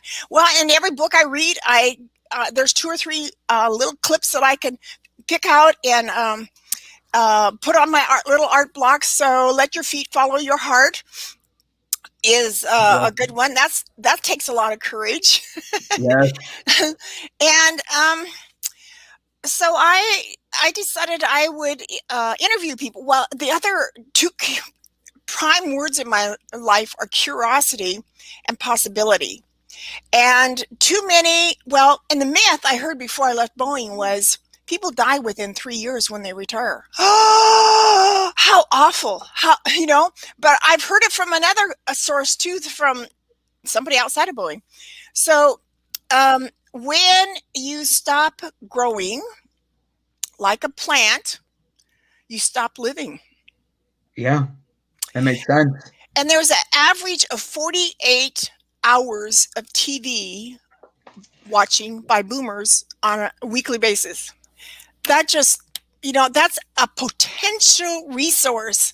And potential would be another hot word for me. So to engage all these boomers with a little bit of volunteering and a little bit of excitement in life, they don't tell us that once you retire, you're the boss of your life. Nobody tells you when to get up. Nobody tells you when to be social. And one of my little blocks, when you're seniors who socialize are happier. I love that one. So we need to be reminded that the agenda is up to us to figure out what our days are. And I actually talked to a young man about 3 months ago, I guess. And Brandon, he's probably about your age. And he said, my dad has told me, take care of mom because I'm not going to be here. He's planning to die soon because he just retired. He's checking out. And that just, But that doesn't make sense. For me, I get it, what you're saying, but why would you do that to yourself? Why are you already checking out? I earned it. But you've earned it. Sounds like he's ready for it then. He's excited for it. Get him, Sharon. Get him. He's 21, Sharon. I think of my dad, and my dad is 68 years old. My mom just turned 67 Saturday, and she just retired last year. And with the pandemic, she didn't even get the goodbye. So for her, retirement has been very difficult so far. And finding her place has been challenging. And I'm trying to be there as a son to support, love, and give her things to do. But I think it's interesting because you said an average boomer watches 48 hours of TV. Oh, did you say a week? A week, I would say my mom can do that in 3 days. She has this Turner movie classic movie thing that she likes, and she turns it on, and it's on all day. And if she gets into her zone, she'll be on Facebook, Pinterest, and watching TV. And she's earned it as retirement. I get that, but it makes it where you become comfortable, I think. And we don't realize that earning it doesn't mean you just stop moving. Because once you stop moving, you stop everything from moving. Yeah. To me, I've started doing this. You're starting the downhill slide. Yeah. And the thing that, so I have a book that's coming out September 14 called Fresh Courage in Retirement. Mm-hmm. One of my podcasts was, in fact, called Fresh Courage. And I got it from a Hallmark movie. I'm a big Hallmark fan. And they said, when you come home from vacation, you often have fresh courage. And after all this pandemic, boy, do we need courage. So the interesting thing about my guest that I had on, well, the first one I was so excited about because she lives here in my area. And she had a sense that she needed to expand her heart. She had been selling real estate for 14 years, and she was 57 at the time. And she planned a whole trip around the world doing community service. It's called voluntourism. And she wound up feeding baby lions, riding elephants, helping at a baboon sanctuary, teaching English to Chinese kids, and I actually volunteered for a newspaper. That's where she realized she liked to do research and writing. So then she wrote a book called Smiling at the World about her trip. I love that. All right. Now, you, I assume, have spoke with her more than one time and all that. Sorry, go ahead. Well, I met her face to face down here. Rick Steve's office is in my little town. And she speaks for Rick Steves every now and then, and telling people how to do their research and how to do planning, and figuring out the seasons and when it's monsoon and when it's frying the desert, matters. Oh yeah. Oh yeah. Now, with that being said, how do you? She's doing these fun things. How do you not just jump in the car and go with her? I would want to be out there going, spreading the positivity, doing something totally different. And yeah, okay, here's another one. I interviewed a guy here that told me about caravanners. They are Habitat for Humanity people that take their own van, park it where a project is being started, and live in their van or camper while they build a house. I think that's awesome. So is this all personally funded, or is it a nonprofit where they provide food and things like that, so you toiletries and whatnot? I don't know that detail, actually. I've forgotten if they covered that, but you go on Habitat for Humanity, and it might be called RV Vanners or something like that. But I'm not sure that they're available around the world, because you can't drive your vehicle to Australia. Yeah. But you might rent one once you get there. Did I interrupt you? I'm sorry. No, go ahead. Oh, I thought there was a glitch. I was like waiting. I thought there was more. So with that, So where have you been that you would want to get out and go help people like that, Sharon? Like I guarantee you've done stuff. You don't just jump into wanting to change the world the way you do. You've been doing stuff for a while. I know you. Well, I have been to Australia, but I haven't done that many volunteer things, actually. What I did do just before the pandemic was drive for Lyft. So I would tell my riders, I always figured this was a divine appointment to anybody that come in my car. And if they didn't talk to me, they're lost.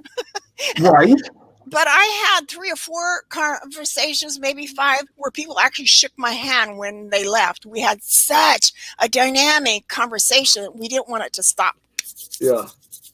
So, and it made me realize that there's young guys and gals that have parents like you guys who are kind of concerned about their parent. They see them bouncing off the wall with, how do I plan this and all that?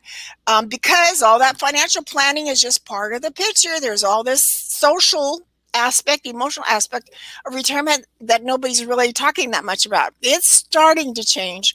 But in fact, I want to offer to wealth managers and financial planners that holistic side. In fact, I've created a presentation. There's actually, say, 4 pillars to retirement.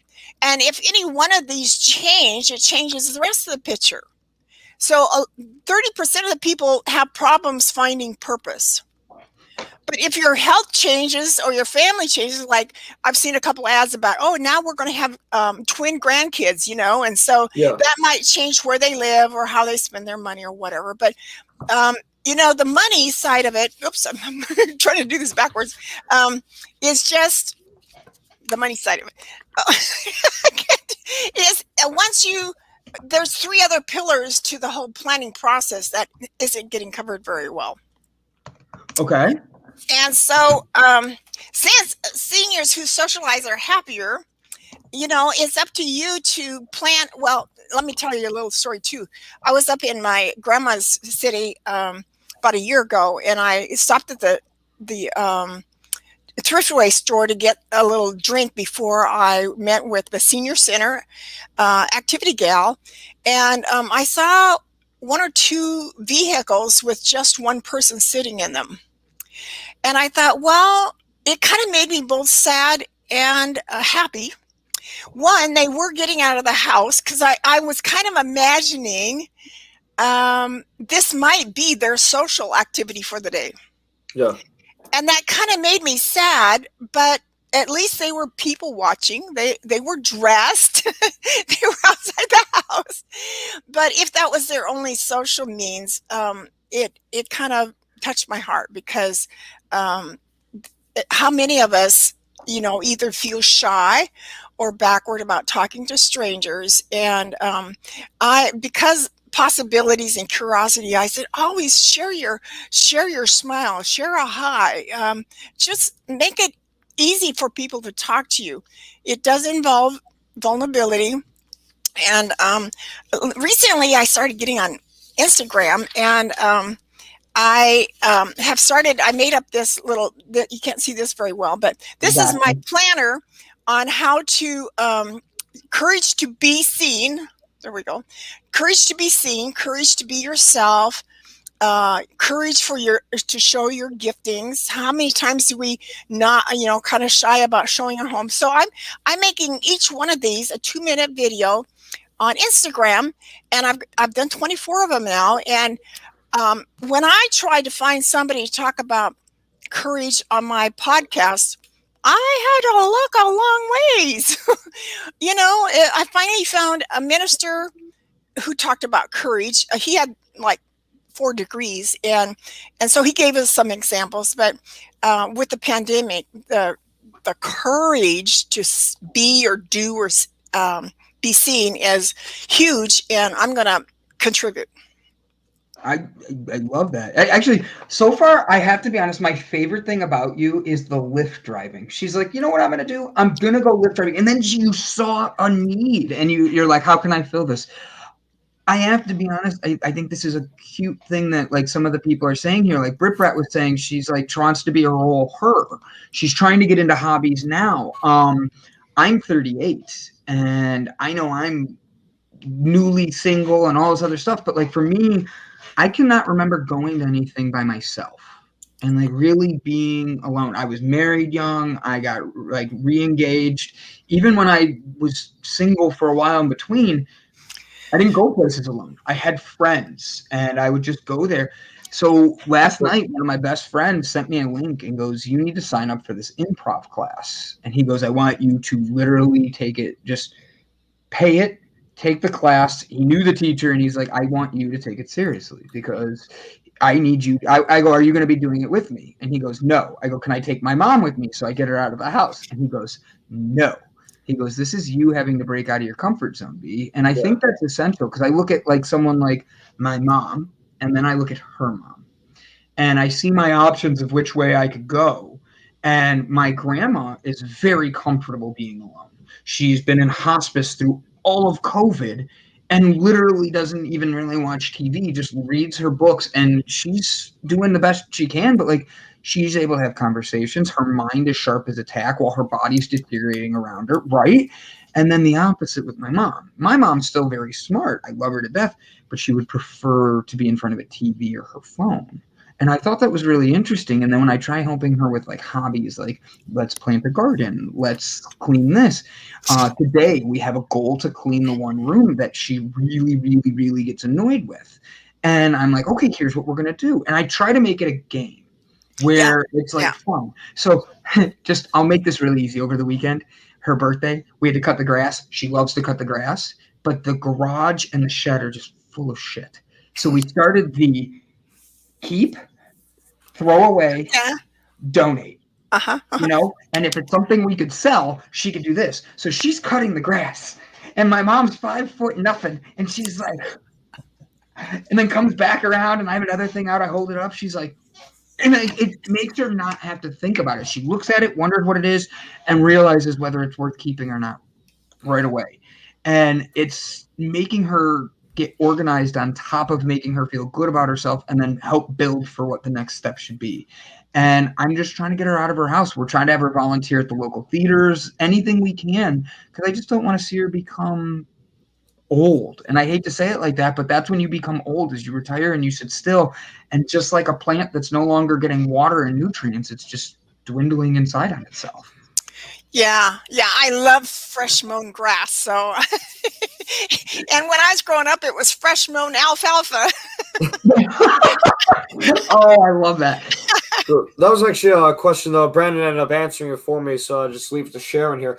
Do you ever take yourself out? Do you ever go out by yourself on your own little dates or adventures? Because that's like personally, I always grew up doing things alone, not because I didn't have friends or somebody to do things with, but just because if I wanted to do something, I was going to go do it. If I had to do something, I would just go and do it. I didn't have any sort of issue or social anxiety about being by myself out in public or being by myself in my room or the living room, just doing my own kind of thing. It never really occurred to me that I needed to have somebody with me for activities.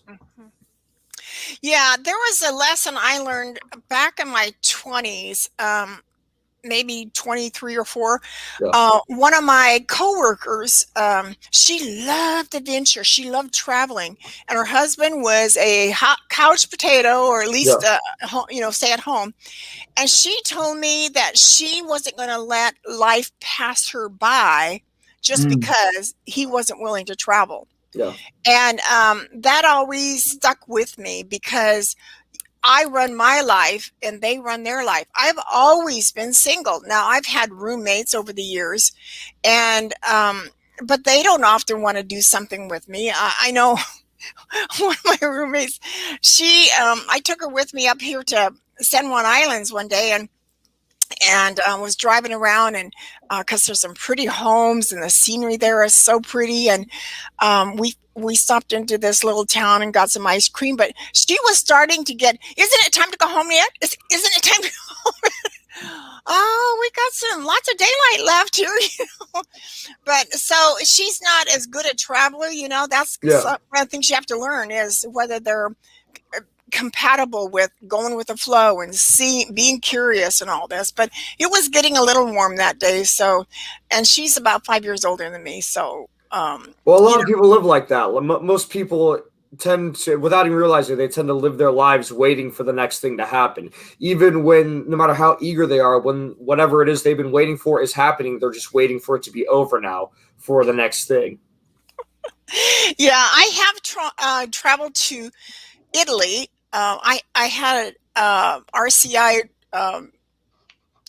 vacation destination kind of thing, and I exchanged for a week in Italy, and I went by myself. Now, you have to kind of keep your eyes open, though, because I got on this train, and there was right about the end of the workday, and so it was jammed with people. By the time I got, on the end of the trail, there was only about 4 of us left in the train. And this guy across the aisle from me kept seeming like he was watching me, and noticed I had a suitcase, and I was getting kind of nervous. And I kind of started, well, what am I going to do? What am I going to do?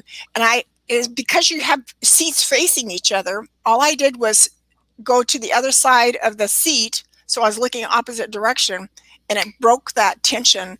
And I was so glad I did, because now I could watch his eyes and, keep my eyes on him.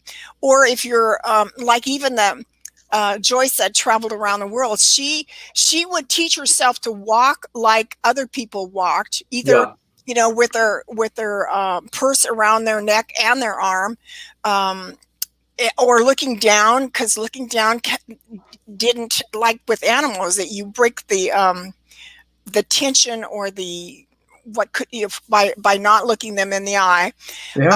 So you have to be aware of your surroundings. When I was in Italy, I noticed that no woman walked alone. They were always with, behind the man. So, paying attention, keep your eyes open, being smart about your surroundings was important. Very true. Very true. So I'm going to pull your website up here for everybody to see. I shared it and I never actually brought it up. On your website, you have a lot that you got going on, from products that you have that have quilted petunias, not me overthinking it. All the different podcasts you have. You have a bunch of free resources as well. Can you tell me a little bit about your free resources for everybody? Yeah, when I started doing for the senior sitters around my area, I started making a resource page, and my resource page has turned into quite extensive collection of things, and it from movies to books to websites. I don't know if you guys are familiar with the book. Back in my day, it was What Color Is Your Parachute? Richard Boyles. It's quite a book to help you figure out what career you should be interested in. Yeah. And he's now passed away just a couple of years ago, but he's revised that book every few years to what's the latest, But I've actually got a newer website that I haven't quite got it kicked into the mainstream, but it's a little more talking about the emotions of retirement, and I want you guys to pay attention when your parents are bouncing off the wall, not knowing what to do with all this 24/7 time freedom. Right. Can you ask questions of them? Sometimes we don't change as quickly as we, you can see our dilemma more sometimes than we can. Right. And honestly, I think it's how as a son, okay, of a newly retired mother, how would I be able to have her respect me not infringing on what she wants to do? She's earned that right for retirement. She's earned that right to rest. I don't want her to think I'm pressuring her one way or another. How can the millennial generation of the boomers be able to earn the respect of their parents to do that? Well, the fact that she didn't get to retire the way she planned to is one of the keys. One of the ladies that just so hit my heart, she had been she was either second or third shift hospital emergency room in charge nurse. She loved her job and had been doing it for years. And with the pandemic, 2-3 years prior to this, she had some kind of illness that sidelined her a bit, but she was back in work and intended to work another 4 or 5 years, I guess. And they sent her home with the pandemic because they didn't want to jeopardize her previous illness, I guess. She was so offended that they let her go. But the crux of the conversation that you're asking about was her daughter. She was walking along with her daughter, and her daughter was making a comment as if she was invisible and not even there. Because she didn't have a job anymore, she didn't count. And so, yeah, I've started talking more about my frustration when I first retired was I've got my insurance done. I got my Social Security papers all worked out and all that. But I started bouncing off the walls. How do I know if I'm productive? Nobody's telling me what needs to be done. And the first thing we did in retirement coaching school was to write an essence statement. And I've had on my wall behind me, but I'm trying to get upscaled about my surroundings a little bit, and so I took it down. But I would come and read that on my wall, sometimes 2 and 3 times a day. And then it started feeling any day lived from my essence was a good day. I was living from my values. And I have gotten so convinced that that is such a rich knowledge. It's like it's describing your DNA. What God gave you inside is unique to everybody. And yet who teaches us how to know what our uniqueness is and have the courage to show that to our world and live by it? When we're not living by our values, it actually frustrates us. Nobody tells us that either. Right. I agree. Go ahead, Gavin. Sorry, I saw you were getting ready. So it sounds like the struggle then is more so trying to self-evaluate and find out what you need to be doing for yourself rather than having somebody else tell you. It's finding your way to be productive without having a leader or a boss. Well, yeah. One of my last guests was, she was told when she was going through a really bad divorce, find something that replaces that painful divorce, that the project is way bigger than the pain. Yeah. So she started, in fact, I guess this guy was working on building homes in Tibet. And so she said, well, if I built one house, would that be enough? No, that's not enough. 5 houses, 10 houses. She wound up building 100 houses. But what came out of that, and I guess some more wisdom from the same gentleman, was do what you did for charity. Yeah. So if you were a bean counter, just transition an easy. Now it may not be all that you want to do in retirement, but find somebody who needs accounting services and do it for a charity. So the transition is a little smoother then. You're not having to, a lot of people take a year or 2 or 3 to find their purpose. And my neighbor in my building here, she found somebody who needed a lot of organization in their office. Now she was quite the manager or director, I guess, but she found that this need that they needed to be organizing and getting more modernized, was something that she can contribute, and it was easy for her. So the thing I do with my book, in fact, Gavin, thank you for asking, is that I take them through steps like I would if I was coaching them. Because, a lot of people are DIYers, do-it-yourselfers.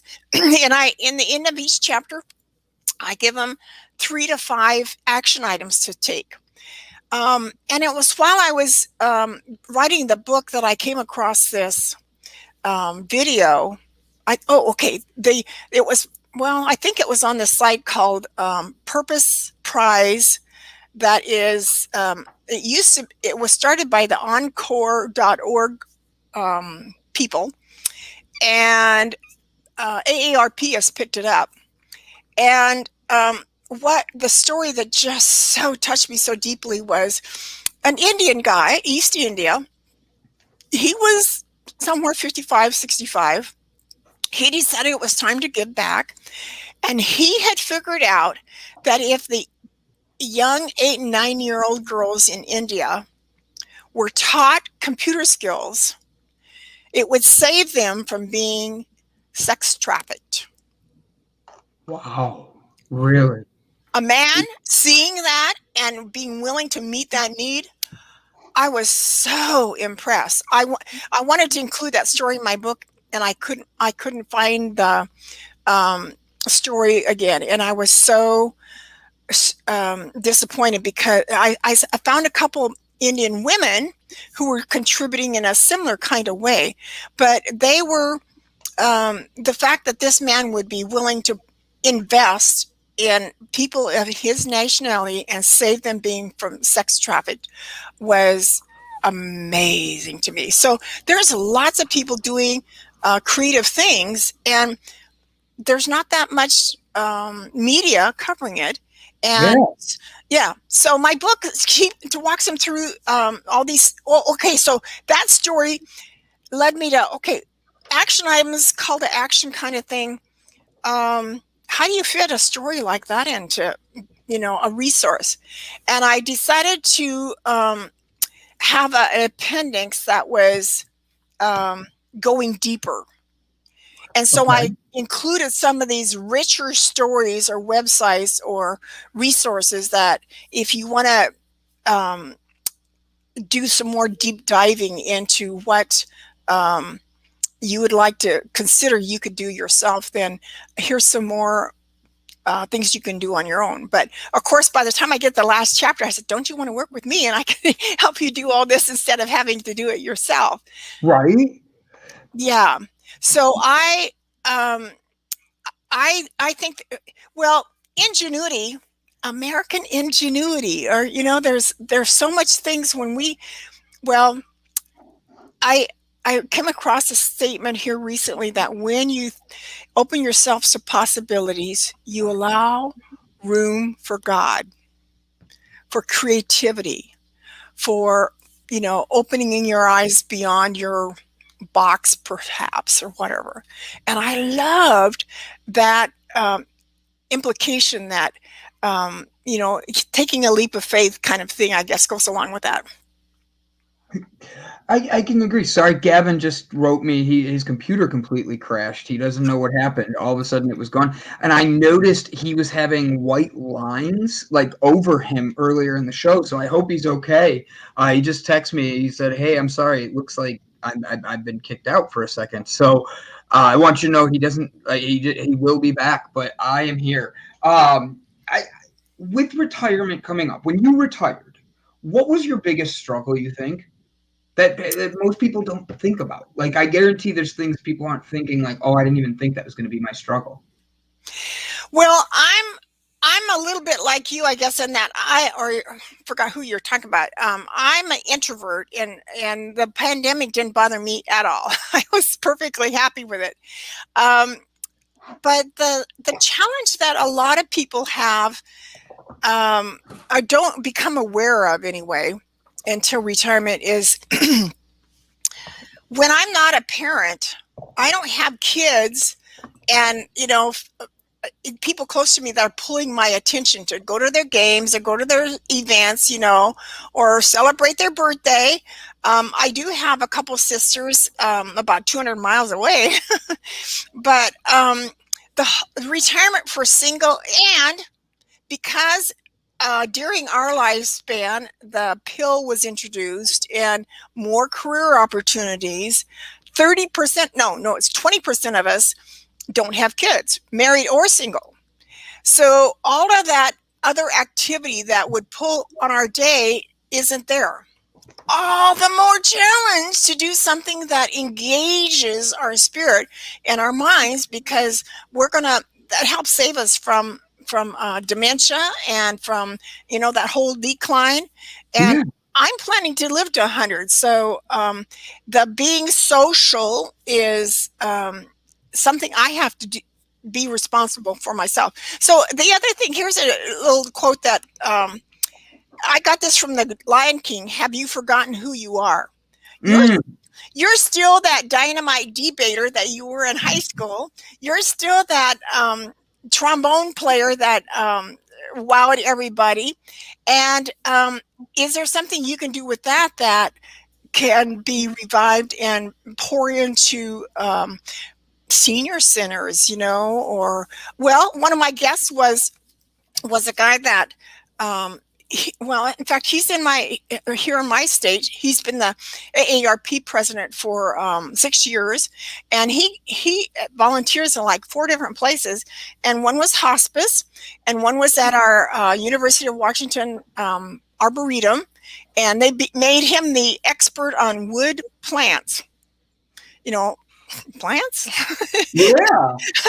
He found that he ran across his dentist in one of his volunteering things. So his podcast is number 9 on the Spreaker platform that I did, and he has 9 tips about how you're social, you're learning, you're being active and outdoors. And he was a delight to talk to, and I noticed they replayed his program several times on the weekend because it was so well organized and structured. And the essence that I wrote for myself, and I'm going to read slowly because it's rich with words that mean a lot to me, and this is what I want to be able to help others create for themselves, because it kind of resonates with our spirit.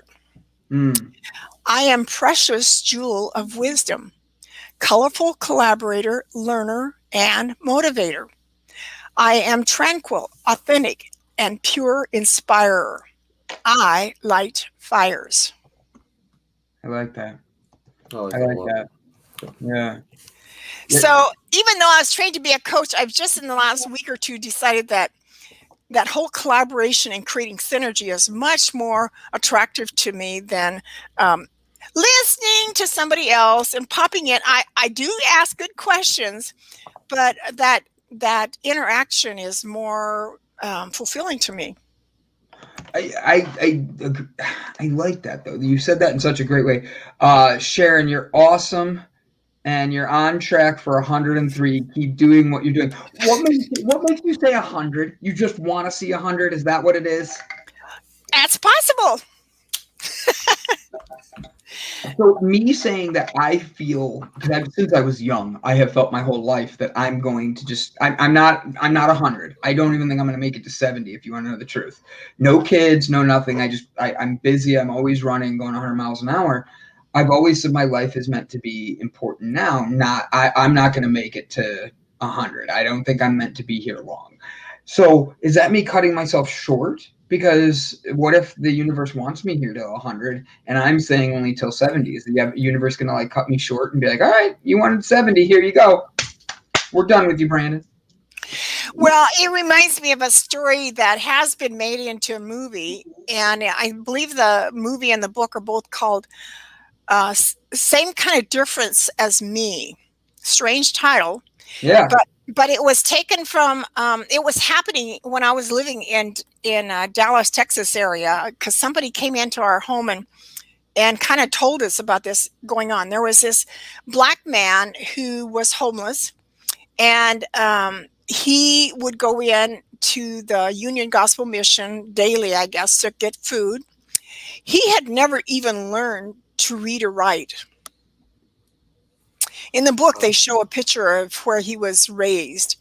On the other extreme is this man who happened to have favor with getting into the real estate investment broker business.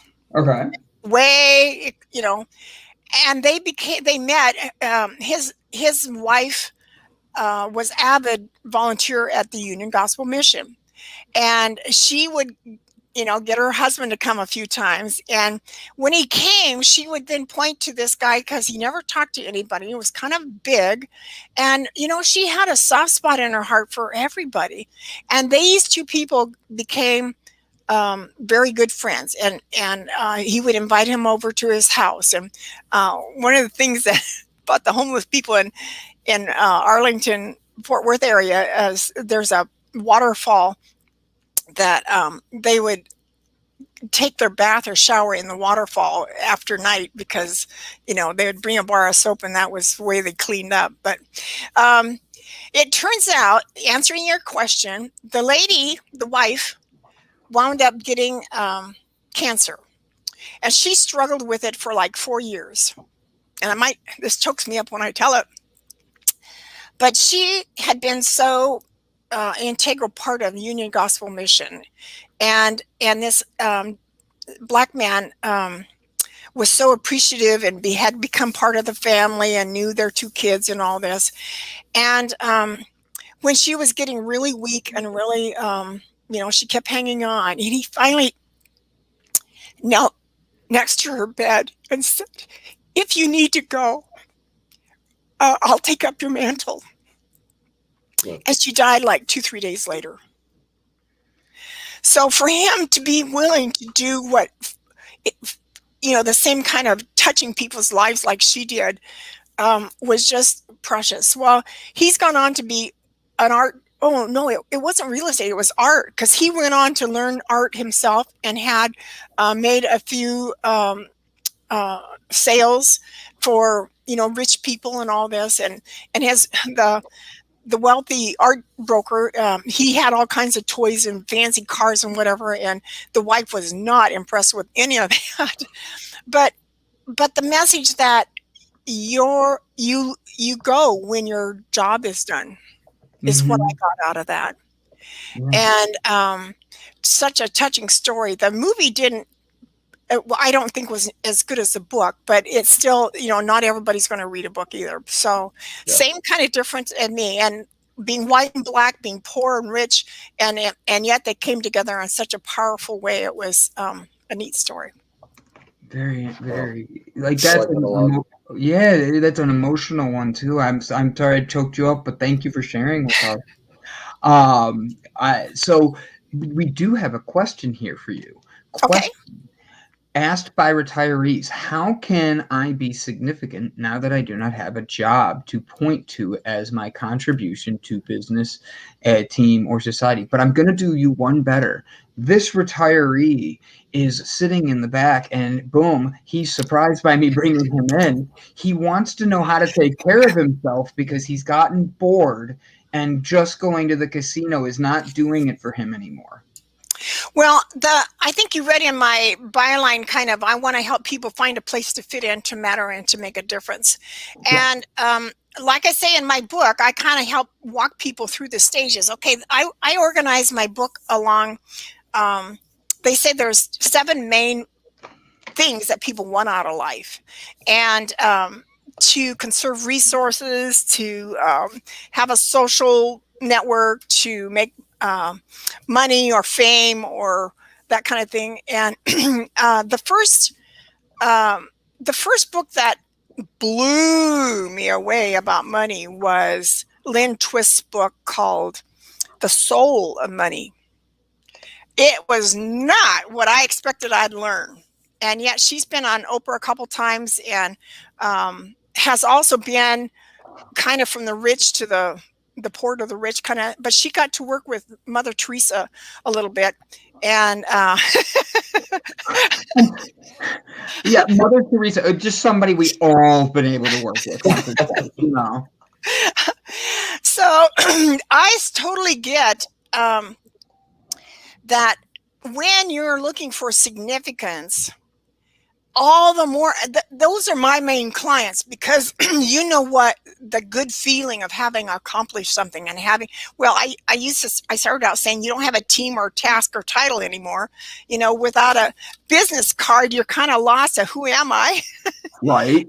And that's where I say, go back. One of the places to start is to go back and say, what were your dreams when you were in high school, and what were you good at? And find a need and fill it. There needs to be more resources for helping us find where the need is and what we offer. I envision, Brett, in the years to come, sooner than later, I hope to have great big billboards that say, Boomers, what are you doing to come alongside your favorite charity? Yes. Yes. Or the charity say, Boomers, we need you to help us accomplish what we're set out to do. Boomers be booming. Come back and make our business boom.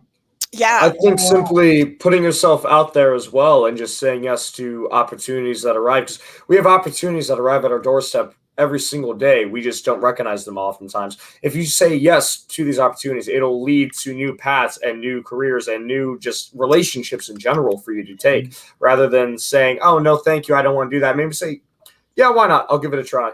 And because you have no idea what will happen from it. I was hosting a karaoke show a couple weeks ago, and a woman there was with her husband, started talking to me. Sometimes I'll just have like quick little small talk and go on with what I'm doing. It wasn't very busy, so I decided to sit there and talk for a minute. And she told me about a pub down the street that gives free bagpipe lessons. And so if I'm ever able to find the time, I know that I have that opportunity there for the taking whenever I want to go down there and apparently learn the bagpipes for free. And little things like that. Yeah, Gavin, it reminds me of a gal that I think she's written a book called Yes, maybe Yes to Life. Seems like her name is Shanna Rhimes, something like that. So have you seen Jim Carrey's Yes Man? He does the same thing. Well, she kept saying no to life. Well, and she was a single lady, and yet she adopted 2 or 3 young girls. And somebody kind of challenged her to start saying yes to life. Yeah. And because he was passing up all kinds of opportunities that, like saying yes to playing where the kids are dancing around the kitchen for 5 minutes. You know, kids' attention span is pretty short, so 5 minutes is pretty effective for touching them for the day. So yeah, you're exactly right, Gavin. So many times we're turn down the opportunity. I want to encourage, well, there's 2 things. If you had the curiosity of a 3-year-old, you'd find a way. Yeah. And the other thing is too many of us don't know what makes us happy.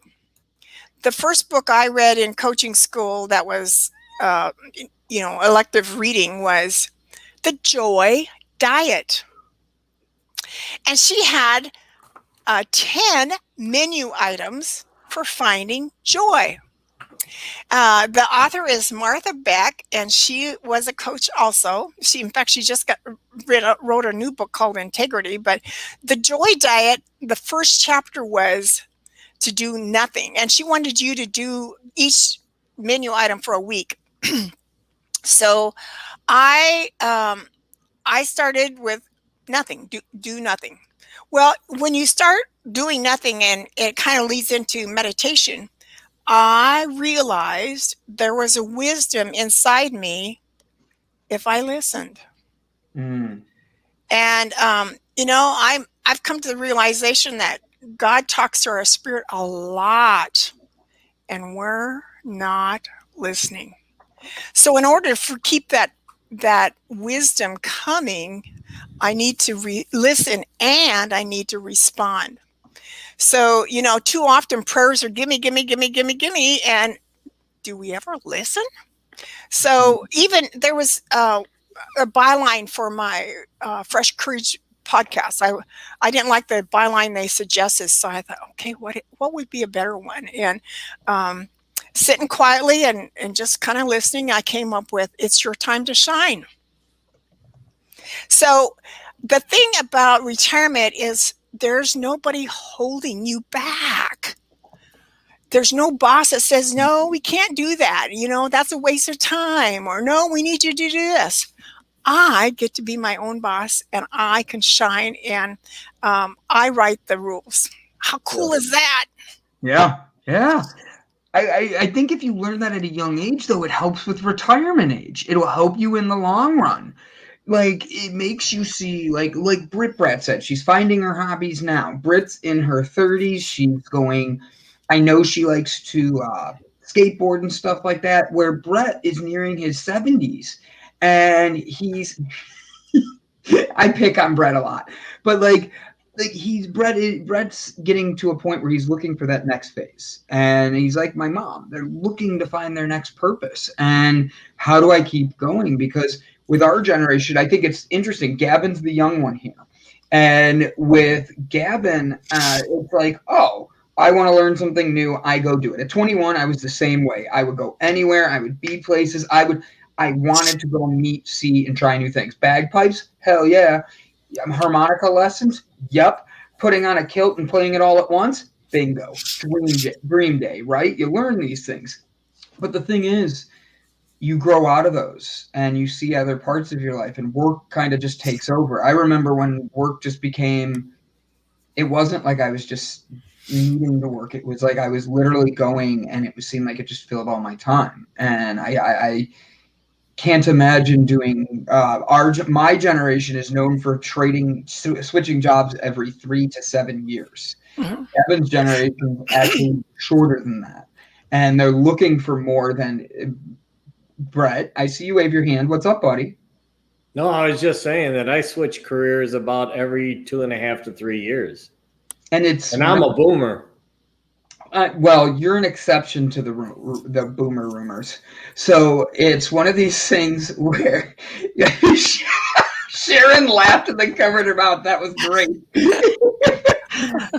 With that being said, I think that even though you switch every 2.5 years and you are an anomaly, Sharon's right with what she's saying. When she started driving for Lyft, she saw that there were so many people that was their outing for the day.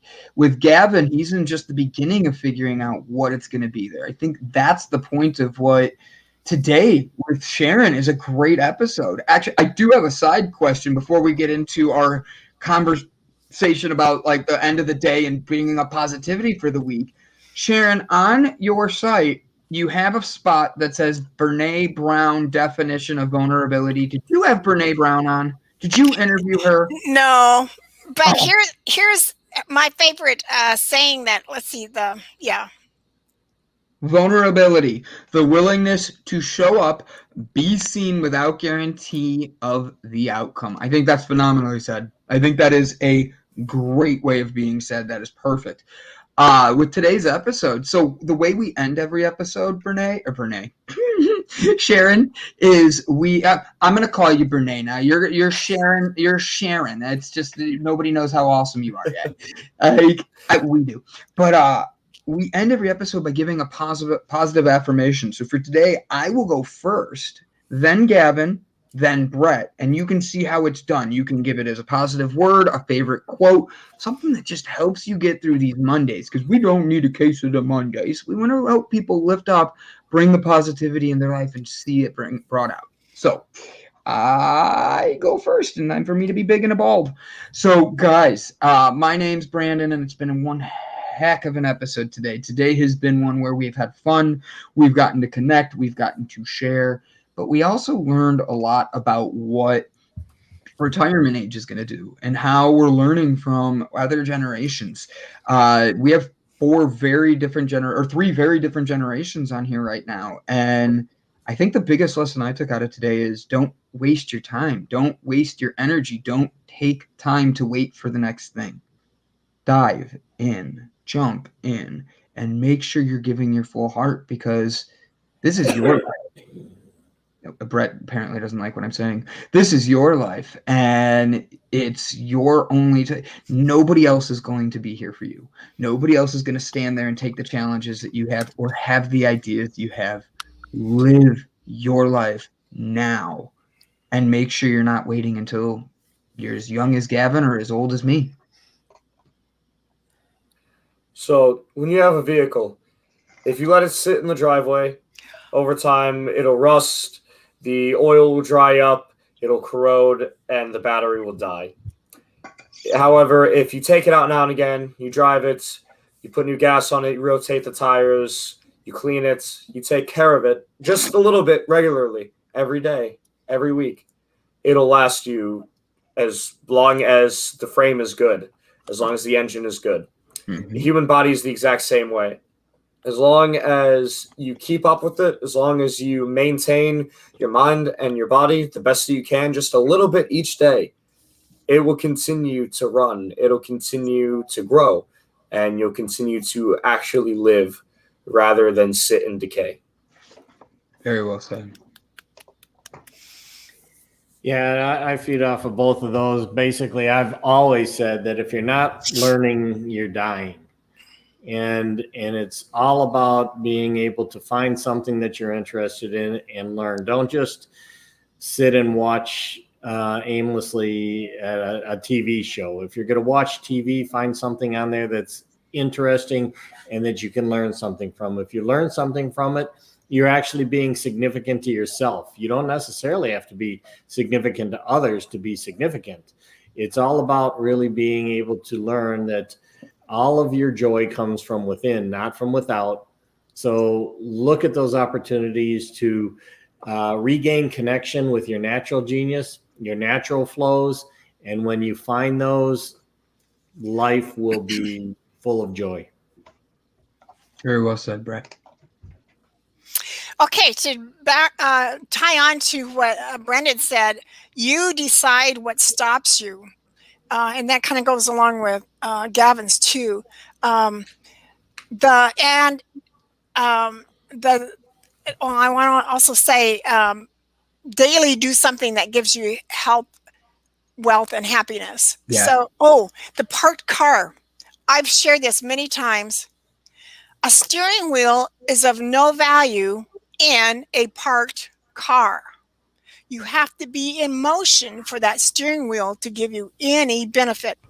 Okay, so my saying is, and I've loved this for years, if one has a talent and cannot use it, one has failed. Mm-hmm. If one has a talent and uses only half of it, one has partially failed. Mm-hmm. If one has a talent and learns to use the whole of it, they have gloriously succeeded and won a satisfaction and triumph few people ever know, by Thomas Wolfe. Very well said. Very well said. Guys, what a phenomenal way to start the week. Sharon, thank you for joining us. You brought such a good energy. You have such a good smile with this. This is a newer topic for a lot of us. Even though Gavin and I are a little younger, it's still very something be present on. Know what's going on and know what's going on around you. So I am very grateful you came on and had such a good conversation with us today. So thank you, Ms. Sharon. Brett, safe travels with your day and getting up to South Dakota. Yes. Is that right? Okay. Gavin, I know I'm going to talk to you most likely all over the place like we always do throughout the week. So you and I will catch up after that. But guys, do yourself a favor. Do go like, comment, and share on this. Like, you know, someone who's either your mom and dad are getting near retirement age. Maybe you have a family friend who you just really care about. Maybe you have a grandparent that you care about. Take this episode, share it to them, ask them to sign up. We are here to just spread positivity and everybody is welcome to the Delight Cafe. So join us here, spread positivity, spread love, and spread the light that you want to see in the world. We say all that to say, Gavin, I'll see you tomorrow morning. See you tomorrow. Bye, guys. Have a good one.